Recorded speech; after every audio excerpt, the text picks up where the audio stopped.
Otep à tous, bien-aimés frères et sœurs. Les Nations Unies doivent cesser de perpétuer et refléter un ordre ancien de l'hégémonie d'un groupe sur le reste du monde. 2. Les Nations Unies doivent cesser d'être le prolongement ou la couverture à un ordre mondial néocolonial. Question. Qui parle ainsi? C'est pas moi. Pardon, c'est pas moi. Là, nous avons entendu, peut-être pas mot pour mot, mais en tout cas, en résumé, la thèse soutenue par son Excellence, Monsieur le ministre des Affaires étrangères du Mali, Abdoulaye Diop, à l'Assemblée générale de l'Organisation des Nations Unies. Ça, ces deux phrases que je venais de vous lire là, de vous citer, c'est un pavé dans la mare. Eh oui, c'est une bombe. Pourquoi? Parce qu'il a tout dit là. Après, il a demandé qu'il y ait les réformes du Conseil de sécurité. Bon, en fait, il faut carrément détruire ce Conseil de sécurité, il faut carrément détruire cette ONU et puis reconstituer une autre ONU. N'oubliez pas que l'ONU a été créée quand nos États africains étaient encore des colonies. C'est vrai qu'on est resté des colonies jusqu'à maintenant et qu'aujourd'hui, il y a à peine 2, 3, peut-être 4 pays africains qui peuvent revendiquer une certaine autonomie, c'est-à-dire le Mali, le Burkina, le Niger, dans une certaine mesure le Centrafrique. Mais sinon, le reste des pays africains sont toujours restés des colonies. Il n'y a qu'à voir le CFA, la présence des bases militaires françaises. Donc, bon, il n'y a rien de bon. Bref, Monsieur Abdoulaye Diop, pour ceux qui suivent un peu l'actualité internationale, a, si vous voulez, remis au devant de la scène le rôle joué par la France qui a été, en tout cas poursuivi au Conseil de sécurité par le Mali pour son soutien au terrorisme. Mais aussi le rôle joué par les États-Unis qui se cachent parfois derrière la France avec l'Union européenne et la Grande-Bretagne pour pouvoir déstabiliser les pays africains à travers le terrorisme. C'est ce que M. Abdoulaye Diop est en train de dire. L'ordre mondial néocolonial. Mais c'est ça. Actuellement, cet ordre-là, ce n'est plus la colonisation comme on l'entendait avant, non. Maintenant, ce sont eux qui viennent installer, ils installent nos dirigeants, ils organisent une fausse démocratie chez nous, et puis, qu'est-ce qu'ils font? Eh bien, ils commencent à gérer depuis l'Élysée, depuis la Maison-Blanche.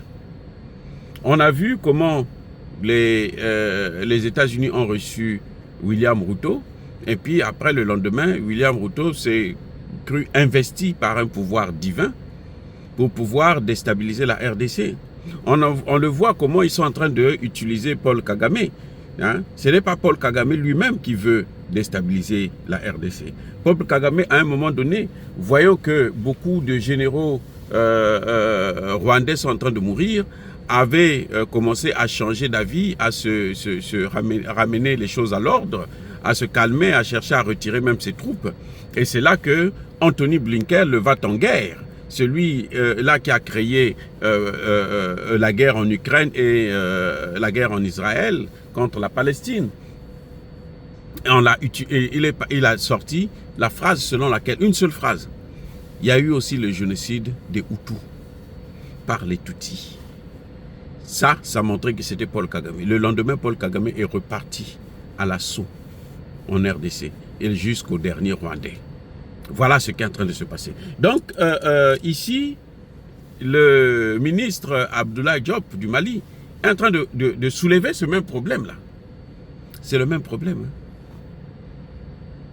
Et ils sont allés détruire la Libye au nom des Nations Unies. Parce qu'il y a eu une décision du Conseil de sécurité de l'ONU. Eh oui, les gars, n'oubliez pas ça. Hein. Ce n'était pas gratuit. Il y a eu une décision du Conseil de sécurité de l'ONU. Les amis, c'est ça ce qui a fait qu'on puisse en arriver là où nous en sommes. C'est ça ce qui a fait qu'on puisse être aujourd'hui, avoir à gérer le terrorisme dans toute l'Afrique de l'Ouest. Ça a commencé au Mali, au Burkina et au Niger. Maintenant, ça est en train de s'étendre en Côte d'Ivoire, au Bénin, au Ghana, ainsi de suite, au Togo. Et ça va gangréner toute l'Afrique si les Africains ne prennent pas conscience que notre ennemi, ce n'est pas le terrorisme les terroristes en tant que tels, mais ce sont ceux qui financent le terrorisme, c'est-à-dire les puissances occidentales, à commencer par les États-Unis et la France. Voilà ce que Abdoulaye Diop est en train de dénoncer ici. Ce n'est pas des paroles en l'air, hein. Mais c'est deux choses, mais alors très fortes. On a utilisé les Nations Unies pour aller détruire l'Irak, vous le savez très bien. Avec un petit flacon contenant de la farine, le foufou. Hein? On est venu dire que non, ce sont des armes à destruction massive qu'ils avaient trouvées je ne sais où. Ce qui était faux, c'était plutôt, il n'y avait rien devant. Donc, Abdoulaye Diop ici est en train de dire ces 4 vérités à l'Organisation des Nations Unies. Les Nations Unies, c'est devenu, ce n'est plus une organisation des États souverains, mais c'est une organisation mondiale qui suit un certain objectif mondial avec c'est une organisation de la mondialisation, en quelque sorte. En d'autres termes, c'est une organisation de la... C'est ça qu'il est en train de dire. Où il y a un pays, les États-Unis, qui sont en train de gouverner le monde entier.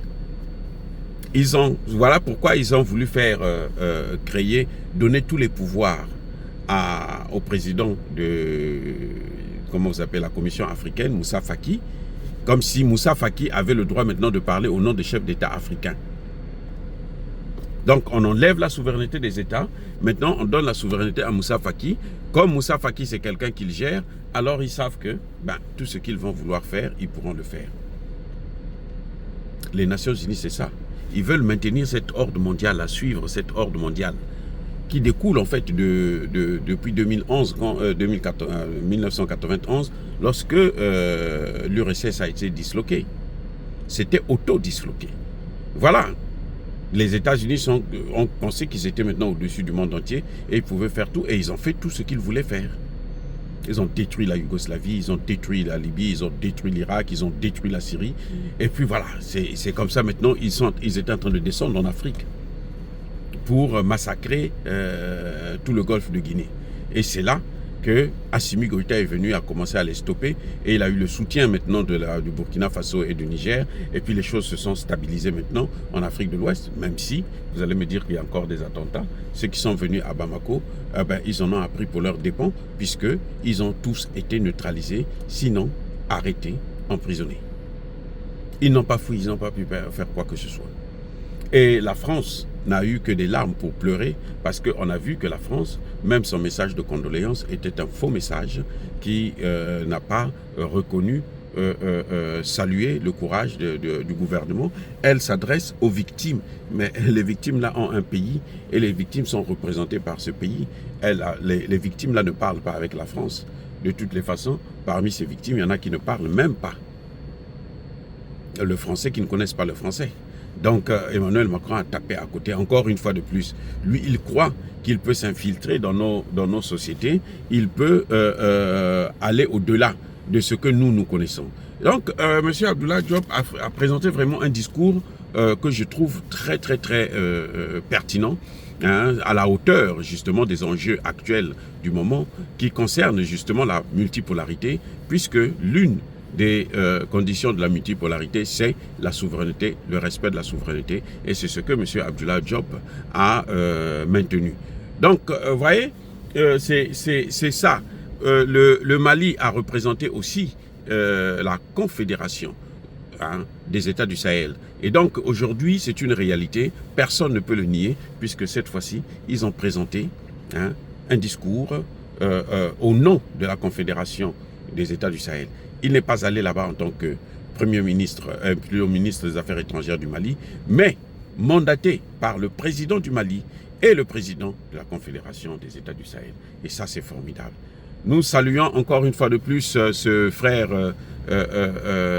malien pour le courage, la détermination et l'intelligence.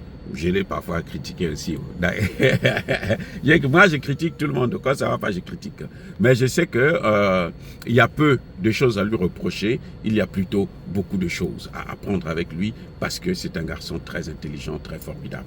Bien-aimés frères et sœurs, encore une fois de plus, je persiste et je signe. Soyez bénis, soyez abondamment bénis par le Dieu des Kémités, par nos ancêtres évangélisés. Mais que tous ceux qui persécutent le continent africain, le pillent et le déstabilisent, qu'ils soient noirs, blancs, chinois, arabes, juifs, indiens ou qui qu'ils soient punis, maudits, foudroyés, neutralisés, écrasés, effacés par le Dieu des Kémités, par nos ancêtres évangélisés. Vive l'Afrique éternelle, j'ai dit et j'assume.